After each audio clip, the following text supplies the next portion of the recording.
নমস্কার বন্ধুরা, আপডেট বাংলা 24-এ আপনাদের সকলকে স্বাগতম। আশা করি আপনারা সবাই ভালো আছেন। আজকের ভিডিওতে আমরা যুবসাথী প্রকল্প নিয়ে কথা বলবো।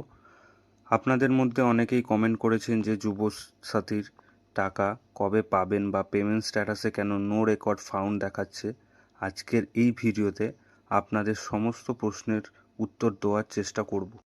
অনেকেই যখন WBIFMS পোর্টালে গিয়ে মোবাইল নাম্বার দিয়ে পেমেন্ট স্ট্যাটাস চেক করেছেন, সেখানে নো রেকর্ড ফাউন্ড বা নো ডাটা ফাউন্ড দেখাচ্ছে, কিন্তু চিন্তার কিছু নেই। অনেক উপভোক্তা কিন্তু এরকম স্ট্যাটাস থাকা সত্ত্বেও নিজেদের ব্যাংক অ্যাকাউন্টে টাকা পেয়ে গেছেন। তাই নো রেকর্ড ফাউন্ড দেখালেই আপনি টাকা পাবেন না এমন ভাবার কোনো কারণ নেই। আবার অনেক ক্ষেত্রে দেখাচ্ছে যে যুবশ্রীর ফর্ম জমা দেওয়ার সত্ত্বেও হোয়াটসঅ্যাপে লক্ষ্মীর ভাণ্ডারের মেসেজ আসছে।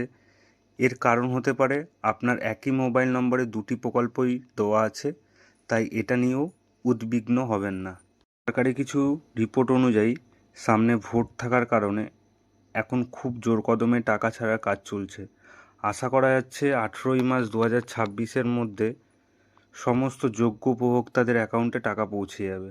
আপনারা অনলাইনে আবেদন করুন বা অফলাইনে, যুবশ্রী প্রকল্পের টাকা কিন্তু সমানভাবে সমস্ত যোগ্য প্রার্থীদের অ্যাকাউন্টে দেওয়া হবে। এমন নয় যে অনলাইনে আবেদন করলে আগে পাবেন, অফলাইনে আবেদন করলে পরে পাবেন। প্রতিটি ধাপে ধাপে সমস্ত আবেদনকারীদের টাকা ছাড়া হচ্ছে। যাদের ব্যাংক অ্যাকাউন্টে নম্বর ভুল আছে বা যাদের পেমেন্ট ফেল্ড মেসেজ এসছে, তাদের যত তাড়াতাড়ি সম্ভব আপনাদের ব্যাংক অ্যাকাউন্ট, আধার কার্ড এবং প্রয়োজনীয় নথিপত্র নিয়ে নিকটস্থ BDO অফিসে যোগাযোগ করুন।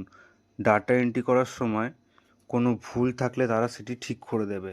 আশা করি যুবশ্রী প্রকল্প নিয়ে আপনাদের ধারণা এখনও পরিষ্কার। যদি আরও কোনো প্রশ্ন থাকে তবে নিচে কমেন্টে জানান।